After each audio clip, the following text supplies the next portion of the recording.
महाराष्ट्राचा आवाज आपल्या हक्काचा।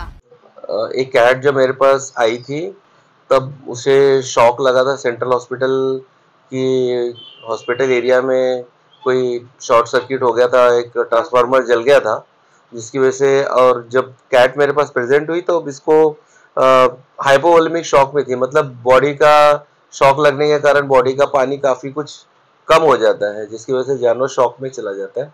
और डिहाइड्रेटेड काफ़ी थी, ग्रेड 3 लेवल का डिहाइड्रेशन था, बॉडी टेम्परेचर भी कम था, हाइपोवोलेमिक शॉक और साथ में टेम्परेचर भी कम था।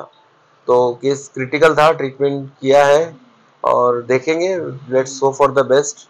अभी तो ट्रीटमेंट के बाद उसको आराम पड़ा है, देखते हैं अभी। तुमच्या परिसरातील काही घडामोडी किंवा समस्या असतील तर आमच्या वृत्तवाहिनीला संपर्क करा आणि तसेच सतत अपडेट राहण्यासाठी आमच्या वृत्तवाहिनीला सबस्क्राइब करा आणि बेल आयकॉन दाबायला विसरू नका।